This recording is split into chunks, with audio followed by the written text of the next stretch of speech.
Bapak-bapak dan ibu-ibu sekalian yang saya hormati, mari kita melanjutkan pembahasan kita yang kita mulai minggu lalu, hari Selasa yang lalu. Ya, pada pertemuan yang lalu kita telah membahas janji Allah untuk melimpahkan berkah atau barokah kepada orang-orang yang memenuhi syarat. Yang dimaksud dengan berkah atau barokah adalah berbagai macam kebaikan dari Allah yang menetap dan bahkan tumbuh atau bertambah pada seseorang atau pada suatu daerah atau pada suatu waktu. Kebaikan itu bisa berupa materi atau non-materi, termasuk hal-hal yang bersifat kejiwaan. Pagi ini saya mengajak membahas lebih ke breakdown-nya, lebih ke implementasinya dalam kehidupan sehari-hari. Maka saya mengusulkan judulnya perilaku sehari-hari yang membuka berkah dari Allah. Kenapa bahasanya pakai membuka? Karena Allah ketika menjanjikan memakai kata membuka. Ya. Tadi saya sebutkan bahwa Allah menjanjikan akan membuka berkahnya dari langit dan bumi. Syaratnya ada dua, yaitu takwa dan iman. Jadi syarat secara umum hanya dua, iman dan takwa. Ayatnya saya ulang pagi ini supaya lebih fresh. Walau anna ahlal qura amanu wattaqaw lafatahna 'alaihim barakatim minas samai wal ardi walakin kadzabu fa akhadnahum bima kanu yaksibun. Jika sekiranya penduduk negeri-negeri mau beriman dan bertakwa, pastilah kami dalam hal ini Allah, pastilah kami akan melimpahkan kepada mereka berkah dari langit. Saya ulang, saya pakai copy paste, diartikannya di sini melimpahkan. Arti letterletnya lafatahna alaihim barakat, kami akan membuka kepada mereka berkah dari langit dan bumi. Jadi ada berkah yang masih tertutup, kemudian Allah akan membuka untuk orang-orang yang bertakwa dan beriman. Cuma sayang, mereka mendustakan ayat-ayat kami itu, maka kami siksa mereka disebabkan perbuatannya sendiri. Jadi sebenarnya Allah itu sudah menyiapkan berkah, segala macam kebaikan yang menetap pada seseorang dan tumbuh dan tumbuh lagi. Nah, itu sudah tersedia, tinggal buka aja. Ibaratnya itu kalau kita mau wudhu, keran sudah ada, tinggal buka. Kalau kita tidak mau buka, ya airnya nggak keluar. Kalau kita haus sekali, airnya ada, tinggal ambil aja keran, datang saja ke keran itu, buka. Nah, untuk membuka itu syaratnya iman dan takwa. Tapi iman dan takwa itu kan sifatnya global, ya, umum. Bagaimana rinciannya? Nah, rinciannya tentu di dalam bentuk perilaku sehari-hari. Dan bila Allah membuka pintu berkah bagi seseorang, maka dia akan mengalami kehidupan yang serba baik. Seperti misalnya keluarga yang rukun damai, harta yang cukup untuk mengatasi berbagai kebutuhan dan bahkan bisa bersedekah. Perilaku yang disukai baik oleh Allah maupun oleh orang-orang di sekitarnya. Kalau dia punya ilmu yang bermanfaat bagi diri sendiri dan juga bermanfaat untuk orang lain. Dan kegiatan-kegiatan yang dilakukannya itu selalu orientasinya tuh untuk mencari ridho Allah. Dan apapun yang dilakukan pasti bermanfaat. bermanfaat untuk diri sendiri maupun orang lain. Itu indikasi adanya berkah pada seseorang. Ya. Agar kita bisa mengaplikasikan ajaran Allah tentang iman dan takwa yang bisa memenuhi syarat terbukanya berkah dari langit dan bumi, mari kita bahas perilaku sehari-hari yang memenuhi dua syarat tersebut yang dinyatakan oleh Allah dalam Al-Quran dan juga melalui Nabi Muhammad SAW. Pertama, misalnya, kita diberi kehidupan oleh Allah di bumi. Dulu sebelum Nabi Adam ditempatkan di bumi, bumi ini sudah disiapkan. Sudah disiapkan pepohonan, sudah disiapkan binatang-binatang, dan juga diberi kehidupan dengan berupa hujan yang bisa menghidupi tanaman dan binatang-binatang yang nanti akan menjadi konsumsi kita. Itu sudah disediakan oleh Allah. Cuma apakah kita manusia ketika di bumi bisa mendapatkan kebaikan atau tidak? Tergantung. Kalau kita berperilaku yang layak atau solih, maka alam raya ini menjadi sustainable. Misalnya, kita kan tidak mungkin meninggali di dunia ini seluruhnya. Kita paling meninggali di satu tempat. Nah, di tempat itu kalau kebetulan ada hutan, nah hutan itu akan menjadi sumber konsumsi bagi manusia. Kalau orang memperlakukan hutan itu dengan baik, maka hutan itu akan memberi kebaikan kepada penghuninya. Mereka akan bisa makan secukupnya sehari-hari, dan bahkan binatang-binatang yang ada di situ pun juga terjamin. Karena apa? Konsumsinya itu sustainable, tidak berlebihan. Cuma yang kita saksikan sekarang ini kan seringkali orang mengambil manfaat dari hutan itu secara berlebihan sehingga menjadi tidak sustainable. Itu salah kita sendiri. Ya, jadi pertama, kita manfaatkan dunia ini untuk kebaikan. Kebaikan yang saya maksud, kebaikan untuk di dunia maupun di akhirat. Karena apa? Dunia ini ibaratnya kalau bahasa Arabnya itu mazra'atul akhirah. Ad-dunya mazra'atul akhirah.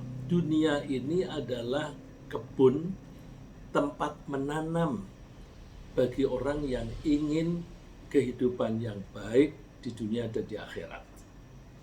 Maka kalau kita misalnya hidup di dunia ini sengsara, kita cek apakah kita ini telah memanfaatkan dunia ini dengan baik.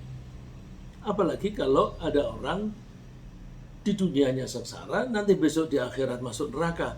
Itu berarti dia tidak bisa memanfaatkan kehidupan di dunia ini dengan lebih baik. Nah, kalau kita ngomong dunia, yang kita manfaatkan itu kan resources-nya, yang kita seringkali menyebut natural resources, sumber daya yang ada di alam, baik itu pepohonan, binatang, tambang, air, ikan, dan sebagainya.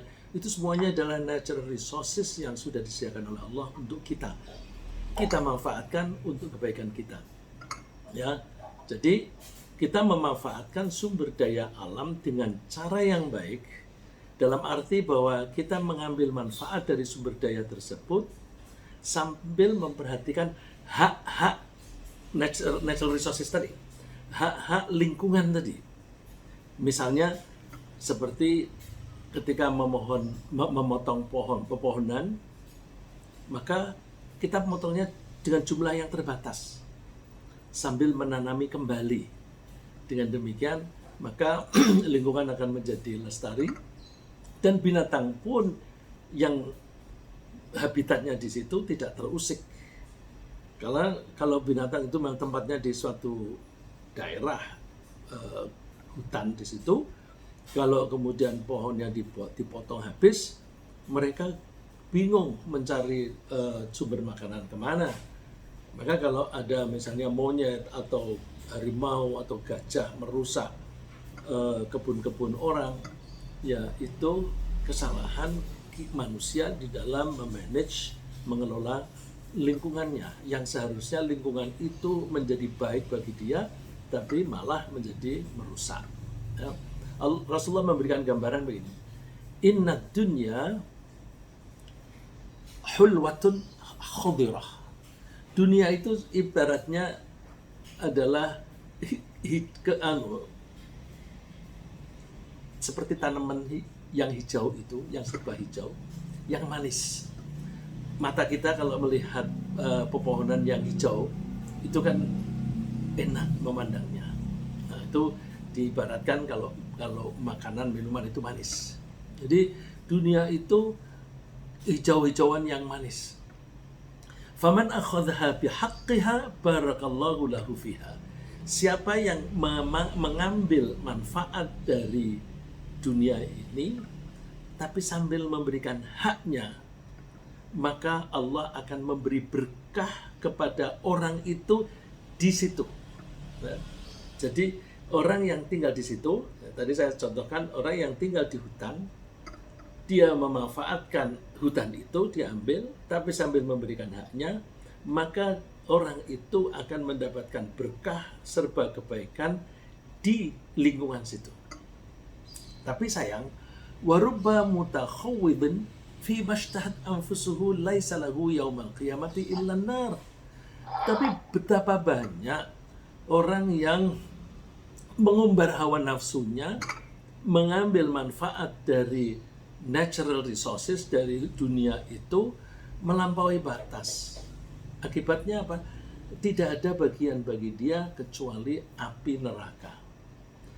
Api neraka besok di akhirat. Di dunia jelas akan ada kemiskinan, akan ada kekurangan sumber daya, kekurangan makanan dan sebagainya, karena memanfaatkannya atau mengambilnya itu dengan berlebihan, sekedar memenuhi hawa nafsunya saja. Ya. Itu yang pertama. Jadi pertama, memanfaatkan dunia atau memanfaatkan lingkungan kita dengan sebaik-baiknya sambil memberikan haknya. Yang kedua, perilaku sehari-hari yang bisa kita lakukan adalah bahwa Allah akan memberkahi orang yang menjaga hubungan baik. Jadi tadi menjaga hubungan dengan lingkungan. Yang kedua ini menjaga hubungan baik dengan masyarakat sekitar, masyarakat yang dekat. Jadi menjaga hubungan antar manusia, nanti Allah akan memberi berkah kepada orang itu dengan cara melapangkan rezekinya dan bahkan menambah panjang umurnya. Menjaga hubungan antar manusia ini bahasa Arabnya silaturrahim. Ya, silah itu menyambung, rahim itu persaudaraan. Nah, namanya silaturrahim atau menyambung itu untuk yang sudah putus disambungkan kembali, atau yang belum pernah ada hubungan menjadi ada hubungan, dan bagi yang sudah ada hubungan dibuat makin erat, makin akrab. Kebalikan dari silaturrahim itu qat'ur rahim, memutus. Dan memutus itu yang sudah nyambung malah putus. Apalagi yang tidak ada hubungan, ya tidak disambung. Nah, itu rugi sendiri. Rasulullah mengatakan kalau kita mau menjaga hubungan baik antar manusia, maka keuntungan, setidaknya ada dua keuntungan, yaitu rezekinya menjadi lebih lapang dan harapan hidupnya menjadi lebih panjang. Ya. Harapan hidup itu bahasa Inggrisnya longevity. Longevity-nya, harapan hidupnya menjadi lebih panjang. Nah, orang yang semacam ini yang mau menjaga hubungan baik antar sesama itu disukai oleh semua pihak. Makanya kenapa kok rezekinya menjadi lapang? Karena dia disukai oleh siapa saja. Investor menyukai dia sehingga investor bersedia memberi modal. Partner bisnisnya suka pada dia sehingga partner bisnis, kalau dia pembeli dia suka membeli. Dan kalau dia supplier, dia suka mensupply kepada orang yang ini, dan sebagainya. Dan eh, dia terhadap orang-orang yang berada di sekitar, baik yang berkepentingan dengan bisnisnya atau tidak, dia akan bersikap ramah. Nah, kalau dia ramah, dia tuh disukai orang. Dan juga orang yang menjaga hubungan itu kecenderungannya menolong. Jadi kecenderungannya memberi, bukan minta. Ya sesekali meminta nggak apa-apa, tapi kecenderungannya itu memberi. Maka dia akan disukai orang. Dan orang yang demikian itu tidak suka menyakiti hati orang lain. Apalagi menyakiti fisiknya. Menyakiti hati saja tidak mau. Ketika bertutur kata, tutur katanya itu dipilih cara dan kosakata yang enak didengar. Kalau kosakatanya tidak enak didengar, orang pada lari. Misalnya kalau jadi dosen, kata-katanya keras, nyelekit gitu, tidak disukai. Jadi ustadz suka ngomel-ngomel sama orang-orang yang belajar, mentang-mentang yang belajar itu merasa ilmunya kurang, tapi banyak orang yang belajar itu kan usianya sudah banyak, bahkan ilmunya sudah banyak, bahkan ada yang punya jabatan, mereka kan punya harga diri. Kalau seorang ustadz kemudian memperlakukan muridnya seolah-olah itu di bawahnya, maka murid itu juga tidak senang karena mereka juga punya harga diri. Ya. Dan orang yang suka menjaga hubungan itu juga mudah dihubungi ketika dibutuhkan bantuannya. Rasulullah mengatakan, "Man ahabba ayyubsata lahu fi rizqihi wa ayyun sa'alahu fi atharihi falyasir rahimah." Siapa yang suka dilapangkan rezekinya dan dipanjangkan umurnya, hendaklah dia bersilaturahim atau menjaga hubungan antar manusia. Ini termasuk berkah karena rezeki itu kan baik. Dan kalau rezekinya itu continuous, besok dapat lagi, itu kan memenuhi kaidah berkah. Berkah tadi itu kan kebaikan yang tumbuh dan tumbuh.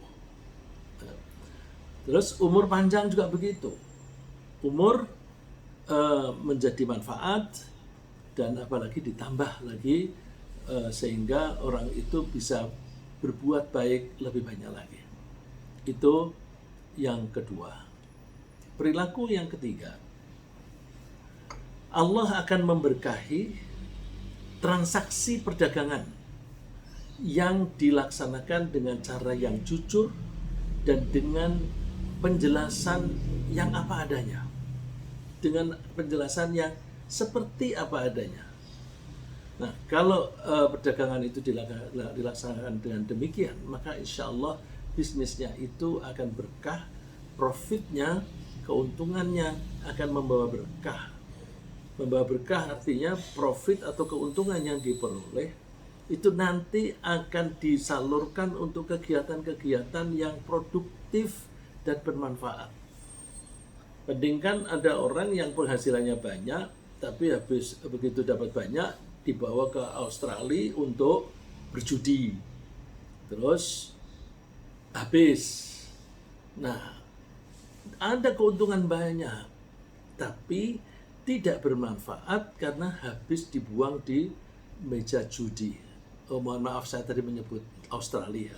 Tidak bermaksud memperburuk citra Australia. Ya, kebetulan dulu ada orang yang bisnisnya, asetnya itu sampai triliunan, tapi hartanya habis karena pergi perjudian di negara lain gitu.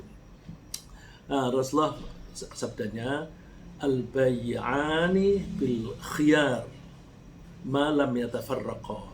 Kalau ada dua orang bertransaksi jual beli, maka dua pihak itu masih boleh memilih jadi atau tidak. Jadi ketika tawar menawar, kemudian tiba-tiba nggak jadi, nggak apa-apa.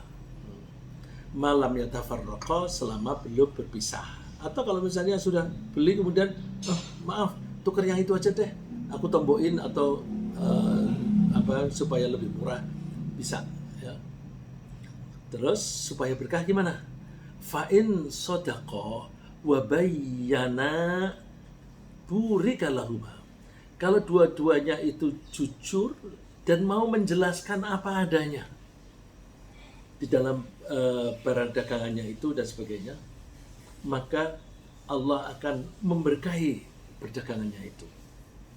Burika lahuma fi bai'ihima. Dua orang itu akan diberkahi dalam bisnisnya.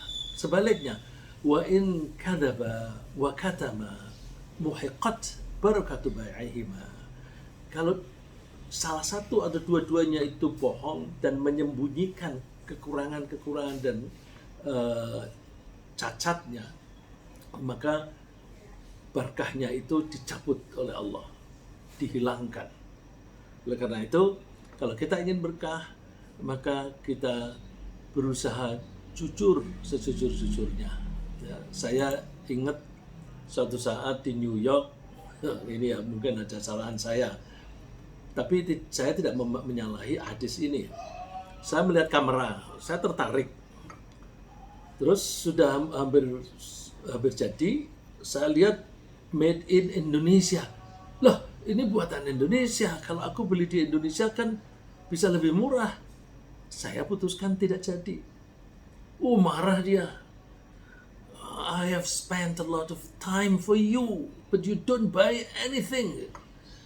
Aku rugi. Aku telah menghabiskan waktu banyak untuk melayani kamu, tapi kamu nggak jadi beli. Rugi aku. Sebelum itu aku ngobrol sama dia, kok bahasamu kok mirip-mirip bahasa Arab kalau kamu ngomong antarmu. Oh ya, ini bahasa kami bahasa Israel. Bahasa Israel itu intonasinya segala itu mirip-mirip dengan Arab. Terus dia marah-marah seperti itu. Ya udahlah, saya cepat pergi aja. Saya tidak menyalahi karena selama belum berpisah itu kita masih boleh milih jadi atau tidak, yang itu atau ditukar itu boleh. Ya. Tapi kita kalau menjadi penjual jangan seperti orang itu tadi. Ya. Di samping memperoleh berkah atas dagangannya bagi orang yang jujur, pedagang muslim yang jujur akan masuk surga bersama dengan orang-orang yang mati syahid. Coba bersama-sama dengan orang yang mati syahid. Jadi kalau kita berbisnis saja, itu ada chance, ada opportunity bagi pedagang itu untuk masuk surga seperti orang yang syahid. Orang yang syahid itu tentu yang paling top adalah yang gugur di medan pertempuran, yang pertempurannya itu dilakukan di jalan Allah. Atau syahid yang syahid di akhirat saja, yaitu seorang muslim yang beriman dengan baik, dia meninggal dunia karena COVID, pandemi atau wabah. Orang yang meninggal karena wabah dalam keadaan iman, dia mendapatkan pahala sama dengan syahid. Tapi kan kalau untuk mensyahid kena COVID kan sakit dulu. Nggak usah sakit-sakitan COVID. Jadi kita berusaha menjaga diri. Dagang saja deh. Dagang kalau jujur melaksanakan amanah, maka dia sama dengan orang yang syahid. Rasulullah sabdanya, at-tajirul aminu as-saduqu al-muslimu ma'asyuhada'i yaumal qiyamah. Seorang pedagang yang menjaga amanat, yang jujur, serba benar omongannya, al-muslimu yang dia muslim, yang berserah diri kepada Allah, maka besok di hari kiamat dia akan bersama-sama dengan para syuhada. Wah, ini kan enak sekali. Kesempatan dapat barokah, tidak hanya barokah di dunia, tapi juga barokah di akhirat. Kita berdagang dengan jujur, customer kita senang, kita dapat untung banyak, jadi kita menjadi kaya di dunia. Udah begitu, besok kalau mati, masuk surga satu level dengan orang-orang syuhada. Masya Allah, Allah Maha Penyayang. Kita usahakan demikian. Nah, sekarang ini kalau dikatakan perdagangan, tidak harus berdagang barang. Kita bisa berdagang jasa. Seperti Bu Reni dan kawan-kawan yang menjadi dosen. Itu kan Oh, double itu ya berdagang jasa plus meminterkan orang. Yang lebih utama adalah meminterkan orang. Kalau nanti mahasiswanya bisa menerapkan ajarannya sehingga ketika berbisnis itu jujur dan profesional, maka orang-orang itu akan menjadi akan memperoleh barokah di dunia. Nah, kalau dibarengi dengan keimanan, maka di akhirat pun dapat berkah. Dan saya yakin teman-teman di PPM kalau mengajar mesti dititipi bahwa jangan sokok menyokok. Ya, saya punya keyakinan begitu karena yang saya tahu PPM sendiri tidak mau sokok menyokok. Nah, karena tidak mau sokok menyokok, maka insya Allah mahasiswanya menjaga diri. Tapi kan tidak ada jaminan. Ya. Itu yang sudah belajar kemudian melanggar itu udah tanggung jawab sendiri. Tetapi kita selalu pesan, ya, jangan menyimpang. Nah itu kalau seperti itu maka pahalanya double. Pahala membuat dia pinter mengelola bisnis. Bahkan kalau yang belajar itu nanti mengelola negara, maka dia bisa mengelola ekonomi negara dengan baik. Kalau itu diniati, aku ingin mendidik orang-orang agar bisa mengelola ekonomi negara dengan sehat yang baik, kemudian Indonesia menjadi makmur, maka dosen itu akan mendapatkan pahala yang mengalir. Saya lanjutkan dengan yang keempat. Allah akan melimpahkan berkah kepada orang-orang yang memulai bekerja di pagi hari. Jadi bekerja seawal mungkin. Untuk orang Islam tidak sulit insya Allah. Karena orang Islam yang baik itu setidak-tidaknya sholat subuh tepat waktu. Saya bilang orang Islam yang baik setidak-tidaknya, pakai setidak-tidaknya. Karena banyak orang Islam yang bangunnya tidak hanya untuk sholat subuh, tapi juga untuk sholat tahajud. Kemudian dilanjutkan dengan sholat subuh. Nah, habis itu kemudian kerja. Kalau pagi-pagi bekerja, itu kan sebelum orang lain pada bangun, ini sudah melakukan transaksi. Dan saya di lingkungan teman-teman saya dulu, itu kalau misalnya janjian, ayo besok kita ketemu, jam berapa? Jam 8. Wah, pagi amat, belum bangun aku. Bangunnya jam 9. Artinya tidak sholat subuh. Bagaimana bisa mendapatkan berkah? Saya tuh makanya suka kesal misalnya menugasi wartawan. Coba kamu liput di DPR itu ada hearing pertemuan jam 9. Kamu datang jangan terlambat. Jam 11 dia baru datang. Mentang-mentang pertemuan atau hearing itu biasanya berlangsung sampai jam 2. Jadi datang jam 10, jam 11 nggak apa-apa lah. Gitu. Tapi message yang berharga itu biasanya di bagian awal. Di bagian akhir itu sudah kurang begitu menarik. Dari segi informasi yang diperoleh saja itu mutunya rendah. Kalau datang awal kan bisa mendapatkan informasi yang lebih bagus. Begitu pula ketika berdagang. Kalau kita membeli untuk kulaan pagi-pagi, kita bisa memilih barang yang masih kalau buah ya masih segar, barang-barang itu yang masih bagus dan sebagainya. Nanti kalau datang siang sudah tinggal sisa pilihan orang lain.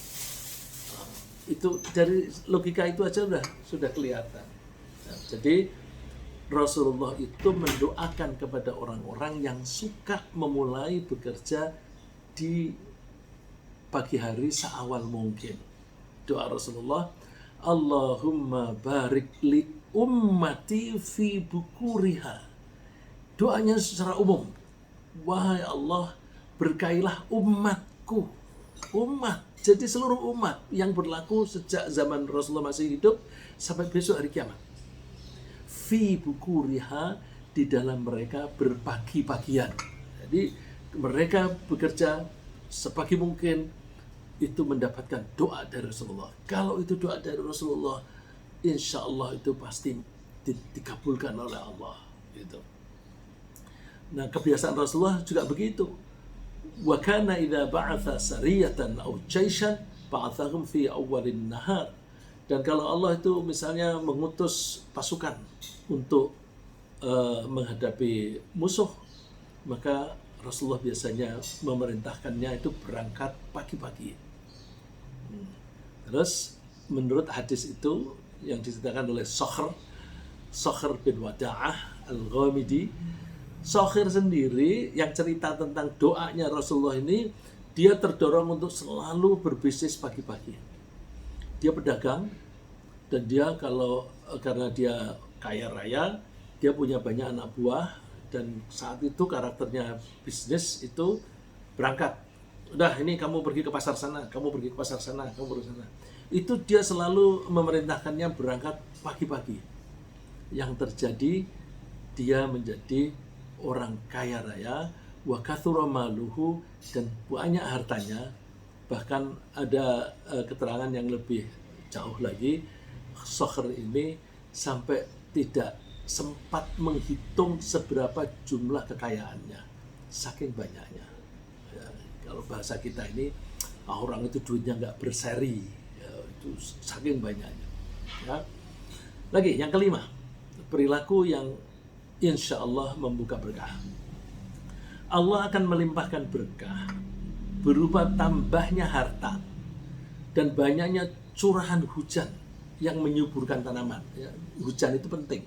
Karena hujan itu bisa menyuburkan tanaman. Kalau tanaman itu subur, maka dia bisa berbuah atau bisa dipetik daunnya dan sebagainya, yang bisa menghasilkan keuntungan. Nah, dan juga bahkan bisa memperbanyak anak.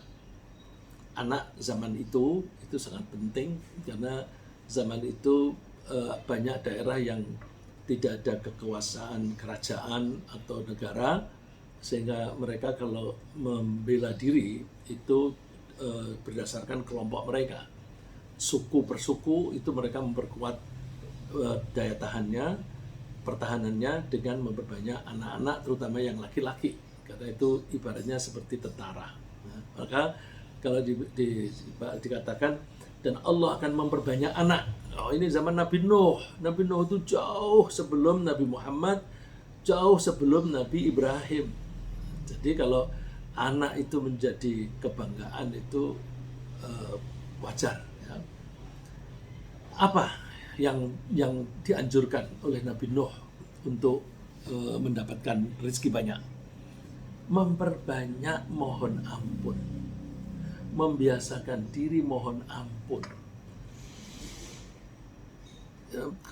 Faqultu astaghfiru rabbakum, dia lapor kepada Allah, Tuhan, saya tuh sudah mengajak umatku dan aku anjurkan mereka untuk mohon ampun. Faqultu astaghfiru rabbakum, aku bilang mohon ampunlah kamu kepada Tuhanmu. Innahu kana ghaffara, sungguh Tuhanmu itu maha pengampun. Terus kalau kamu mau mohon ampun, yursilis sama alaikum midrara, Allah akan menurunkan hujan yang lebat untuk kamu. Karena saat itu sedang paceklik, jarang hujan, sehingga tanaman mereka kurang subur, kurang berbuah. Wa yumdidkum bi amwal, dan Allah akan memperbanyak hartamu, wa banin, dan memperbanyak anak-anakmu. Anak-anak saat itu di samping sebagai pertahanan juga untuk membantu kegiatan ekonomi. Wa yaj'al lakum jannati wa yaj'al lakum anhara, dan Allah akan memberi kamu kebun-kebun yang banyak sungainya. Karena curah hujan yang banyak, aliran airnya itu menjadi banyak, tanamannya menjadi subur. Nah, ini penting kita pelajari. Apa sih logikanya? Apa sih hubungannya antara istighfar dan banyaknya rezeki? Begini, kalau kita baca istighfar itu jangan hanya di mulut, astagfirullah, astagfirullah 1000 kali. Kalau Rasulullah itu mengatakan tidak pernah kurang dari 70 kali sehari minta ampun. Rasulullah yang tidak punya dosa saja itu lebih dari 70 kali. Nah, hubungannya apa dengan kekayaan? Orang yang mohon ampun dengan sungguh-sungguh berarti orang itu menyesal kalau melakukan kesalahan. Karena menyesal lalu kemudian dia minta maaf. Kalau kesalahannya dilakukan terhadap Allah, dia minta maaf kepada Allah. Kalau dia merasa bersalah dengan sesama orang, dengan pembeli, dengan supplier dan sebagainya, maka cepat-cepat dia minta maaf. Nah, orang yang pribadinya itu suka minta maaf, itu nanti lama-lama pelan-pelan akan menjadi orang yang tidak suka melakukan kesalahan. Kalau dia tidak suka melakukan kesalahan, dia bekerja apapun, dia berusaha sebaik mungkin. Sebaik mungkin, sesempurna mungkin.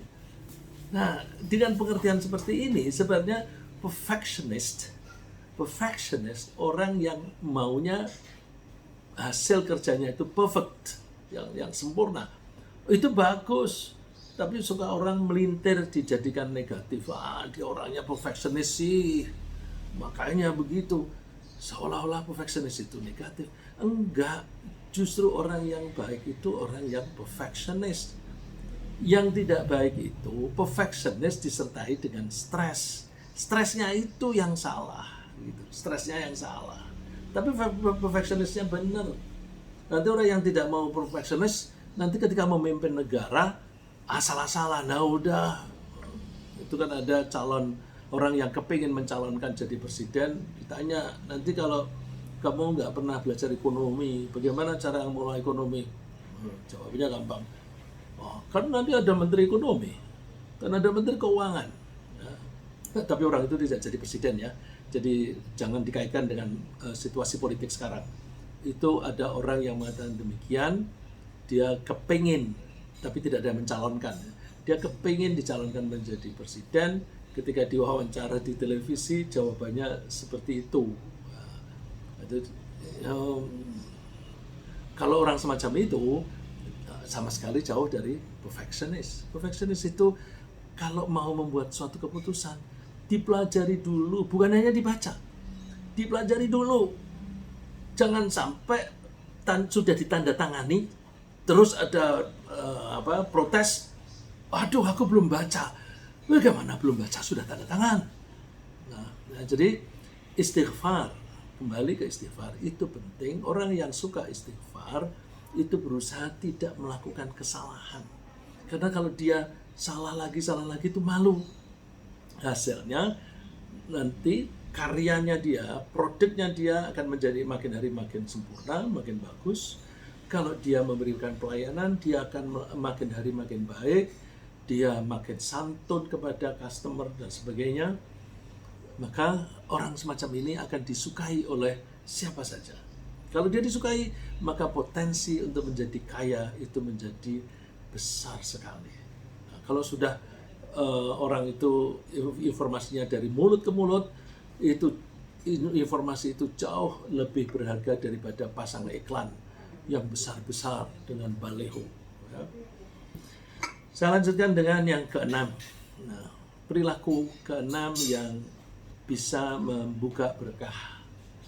Allah juga akan memberi berkah pada makanan yang kita makan, asalkan kita tidak menyia-nyiakan sedikit pun dari rezeki Allah yang diberikan kepada kita. Jadi ini prakteknya dalam sehari-hari yang gampang. Kalau kita makan di piring, dengan piring, jangan ada sisa makanan sedikit pun di piring. Bersih. Ya, saya mengajarkan pada cucu saya, kalau makan harus bersih. Dulu dia waktu masih kecil suka sisa, tapi alhamdulillah sekarang dia kalau makan mesti bersih. Nasi satu butir pun tidak ada lagi. Nah, ya, Fatir kan? Kalau makan mesti piringnya bersih kan? Ya. Itu Allah akan memberikan berkah pada rezeki yang diberikan kepada kita. Nah, kalau kita bertani, itu juga begitu. Waste-nya jangan banyak. Kalau kita membaca laporan pertanian, waste kita banyak. Karena ketika kita panen, itu yang jatuh-jatuh itu banyak. Terus ketika dijemur itu yang rontok-rontok itu juga banyak yang hilang. Kemudian ketika ditumbuk itu lagi, ketika diangkut juga masih banyak lagi. Sehingga akhirnya yang betul-betul dikonsumsi itu paling sekitar 80% atau 90% dari produk aslinya. Nah, itu kurang berkah. Hitung-hitungan matematik jelas. Kalau waste-nya itu 20%, berarti kalau itu tidak ada waste-nya, rezeki yang diperoleh akan menjadi 20% lebih besar daripada selama ini. Itu dari segi matematikanya udah ketahuan. Ya. Jadi misalnya Allah memberi berkah pada makanan yang kita konsumsi untuk sahur. Kita sahur itu eksplisit dikatakan oleh Rasulullah bahwa di sahur itu ada berkah. Ya. Keberkahan sahur itu sangat jelas. Karena apa? Makanan yang kita konsumsi di waktu sahur kemudian diolah di badan kita menjadi tenaga. Nah, tenaga ini memberi daya tahan lebih bagus, lebih kuat ketika kita berpuasa. Jadi nasi sepiring waktu sahur itu membuat ibadah kita berupa puasa sehari itu menjadi lebih baik karena kita tidak merasa lapar sehingga tidak berkeluh kesah. Maka kualitas puasanya bagus. Jadi value, ya, bukan nilai rupiah, ya, value-nya satu piring itu jauh lebih kecil dibanding dengan value berupa pahala puasa satu hari. Apalagi ketika puasa itu ditambah dengan amalan-amalan yang lain, misalnya dengan memperbanyak baca Al-Quran, memperbanyak sholat, berdagang ya dengan cara yang baik, jadi dokter ya menolong orang gitu. Nah itu satu piring tapi produknya itu sangat valuable. Ya. Oleh karena itu keberkahan sahur itu jelas sekali. Rasulullah mengatakannya as-sahuru akluhu barakah. Sahur itu memakannya itu mendatangkan berkah. Fala tada'uh, maka kamu jangan meninggalkan sahur. Walau ayajra'a ahadukum jur'atan mimma, meskipun hanya seteguk air, jangan tinggalkan. Fa innallaha azza wa jalla wa malaikatahu yusalluna 'alal mutasahhirin. Allah memberi berkah, memberi rahmat kepada orang yang sahur, dan para malaikat juga mendoakan orang-orang yang sahur supaya mendapatkan rahmat dari Allah. Nah, yang kita ambil pelajaran, kita makan meskipun bukan sahur, kita niatkan untuk mohon kepada Allah diberi kekuatan melalui makanan tadi. Kemudian kekuatan atau energi yang diperoleh dari situ kita manfaatkan untuk kegiatan yang sebaik-baiknya, sehingga value pekerjaan kita yang dimodali dengan energi tadi itu jauh lebih besar daripada makanan yang kita konsumsi. Itu sahur. Sampai ke detail-detail, Rasulullah itu teliti. Allah menurunkan berkah pada makanan. Setiap makanan yang halal itu dikasih berkah oleh Allah. Setiap makanan yang halal. Jadi begitu Bapak Ibu menghadapi satu piring nasi, di situ Allah akan menurunkan berkah. Kita tidak bisa melihat, ya, tapi Rasulullah mengetahui itu karena Rasulullah mendapatkan wahyu. Allah menurunkan berkah itu di makanan di bagian tengahnya. Jadi dari bagian tengah kemudian mengalir ke pinggir. Oleh karena itu, kalau kita makan, kita jangan mulai dari tengah. Kita makan dari pinggir. Supaya berkah itu tetap turun di tengah.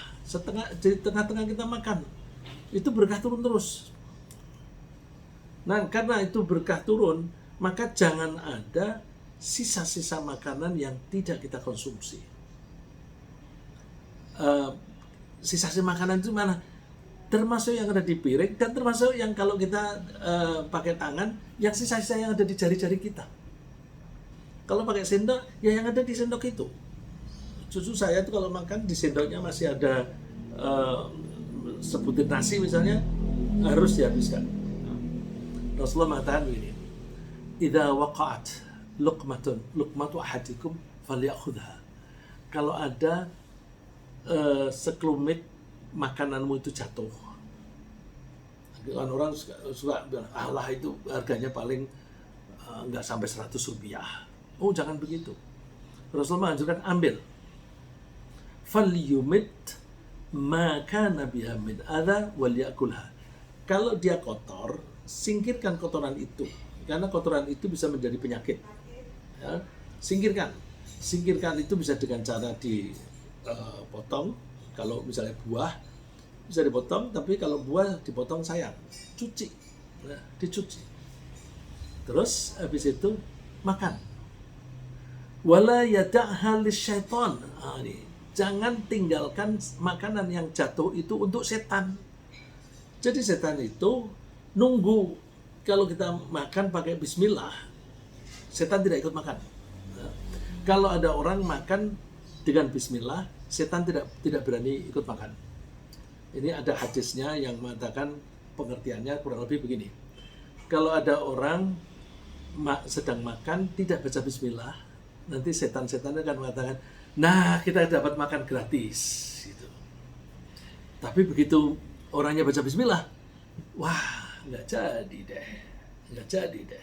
Jadi kalau makan tanpa bismillah, nanti setannya ikut makan. Nah kalau setannya ikut makan, berkahnya bisa kurang atau bahkan tidak ada. Ya. Terus kalau kita makan baca bismillah, nanti terus ada jatuh.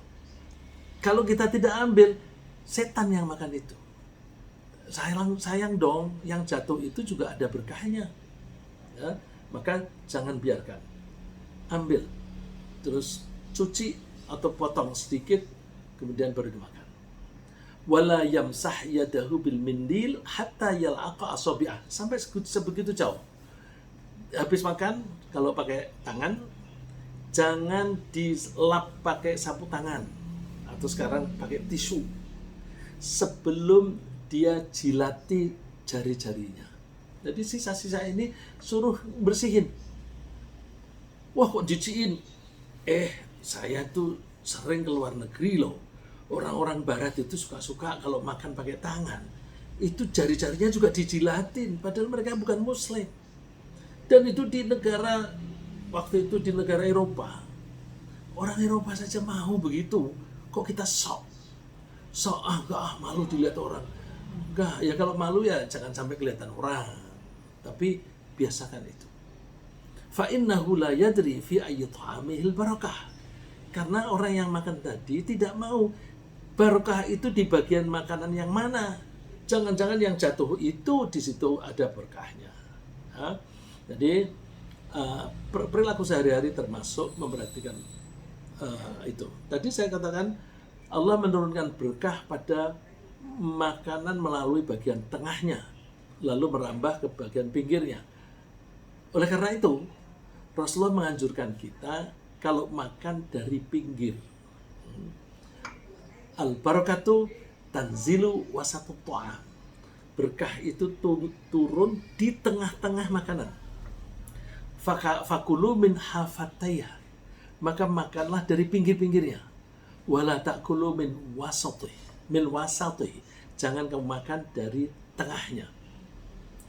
Nah, ini kalau kita sendirian,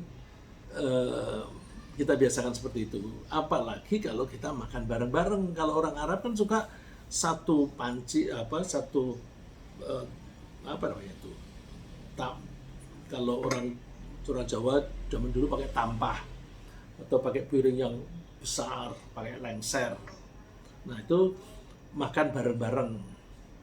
Nah apalagi kalau bareng-bareng begitu, jangan makan di tengahnya. Karena kalau makan di tengahnya, nanti kalau ada sisa, siapa yang makan sisanya? Tapi kalau kita makan masing-masing dari pinggir, nanti sisanya akan di tengah itu masih utuh, belum tersentuh. Bahkan kalau ada orang yang datangnya telat, wah belum makan aku, sini masih ada nih, nah, belum tersentuh. Jadi ada hikmahnya untuk itu, tapi perhatian kita lebih ke barokahnya. Nah, saya lanjutkan yang ketujuh. Allah juga berjanji akan melimpahkan berkah berupa imbalan materi yang berlipat bagi orang yang suka bersedekah. Oh, ini orang yang hanya mengandalkan matematika, itu dia akan mengatakan, kalau aku punya 100.000 saya sedekahkan 10.000, tinggal 90.000 dong, berarti kurang. Nggak bisa, matematika tidak selalu bisa diterapkan begitu saja, ya. Jadi saya belajar matematika sederhana, tapi tidak selalu berpegang teguh pada matematika. Anak saya itu belum lama ini ada temennya sama-sama dokter spesialis, dia dinasehati, kamu mesti hitung-hitung penghasilanmu berapa, terus nanti kamu spendingnya, pengeluarannya jangan sampai melebihi dan sebagainya. Nah, padahal dia merasa harus mengeluarkan untuk macam-macam yang bukan hanya untuk sendiri tapi juga untuk pihak lain. Nah, terus dia bilang, kalau aku pakai metodemu itu, aku nggak akan bisa jadi dokter karena bapakku sudah pensiun waktu itu. Kalau hitung-hitungan nggak jadi kuliah saya. Nah, tapi dengan berharap kasih sayang Allah, kuliah jalan terus sampai menjadi spesialis, itu semuanya lancar pembayarannya. Nah, jadi tidak selalu hitungan matematika, tetapi kita juga mengharapkan berkah. Nah, berkah yang ditawarkan oleh Allah itu antara lain kalau kita suka bersedekah. Orang yang demikian, yang suka bersedekah itu akan disukai banyak orang. Karena perilakunya yang baik, dia akan peduli pada orang-orang yang sedang mengalami kesulitan. Sedekah, terus orang lain melihat, oh dia peduli. Nah, kepedulian itu juga bisa dimanfaatkan orang. Wah, kebetulan itu ada orang yang sedang sengsara, kamu mau nggak nyumbang orang itu? Orang semacam ini akan senang sekali, ada gitu. Nah, terus orang-orang semacam ini diberkahi oleh Allah karena apa? Orang yang suka bersedekah kan bisa memberdayakan orang yang tidak punya daya beli. Karena dia tidak punya daya beli, dia tidak bisa makan, dia lemes, dia nggak kuat kerja. Tapi dengan mendapatkan sedekah, dia menjadi kuat kerja. Dengan dia kuat kerja, dia punya penghasilan yang bisa dipakai untuk memberi nafkah kepada keluarganya. Dari segi itu aja sudah kelihatan berkahnya. Sedikit yang diberikan kepada orang itu, tetapi sedikit ini bisa menggerakkan orang itu untuk bekerja, memberi makan kepada keluarganya. Itu sudah berkah. Apalagi ditambah bahwa nanti Allah akan mengganti. Dan Allah kalau mengganti itu biasanya lebih banyak daripada yang disedekahkan. Allah memberikan gambaran gini, wa ma ataitum min riban liyarbu fi amwalin nas fala yarbu 'inda Allah wa ma ataitum min zakatin turiduna wajhallahi fa ulaika humul mud'ifun. Kalau kamu menggunakan hartamu supaya mendapatkan bertambah dengan bunga, dengan memperoleh bunga, misalnya ditabung supaya dapat bunga, didepositokan, menurut Allah fala yarbu 'inda Allah, itu tidak akan tumbuh, tidak akan makin banyak. Nah, kalau kita hitung aja, bunga sekarang itu berapa? 5%. Udah kepotong inflasi. Sudah kepotong lagi kalau kita dolarkan, nilai rupiah kita makin melorot. Jadi value-nya itu menjadi turun, real value-nya. Tapi Allah menjanjikan, wa ma ataitum min zakatin turiduna wajhallah, yang kamu sedekahkan dengan tujuan untuk mendapatkan ridha Allah, justru mereka itu yang al-mud'ifun, yang melipat gandakan hartanya. Logikanya yang orang beriman itu beda. Kalau aku punya uang 100.000, yang saya sedekahkan 10.000, yang saya manfaatkan sendiri 90.000, yang besok bisa menolong kita di akhirat yang mana? Yang 90 atau yang 10? Yang 10. Jadi apalagi kalau dilihat dari akhirat, sedekah itu justru yang sangat menguntungkan. Ya. Harta orang yang bersedekah bisa bertambah atau bahkan berlipat. Karena Allah melimpahkan berkah pada hartanya dengan memberi kemudahan pada bertambahnya harta yang memberi sedekah tadi. Bahkan Allah mengganti sedekah orang dermawan.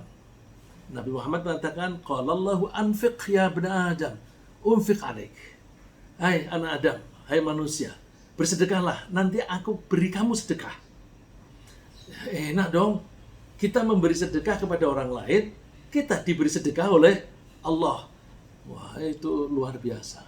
Nah, sebaliknya, bunga pinjaman yang secara angka absolut bertambah, tapi justru berkurang karena Allah menghilangkan berkah pada harta yang demikian. Allah berfirman, "Yamhaqullahu riba wa yurbis sadaqat, wallahu la yuhibbu kulla kaffarin athim."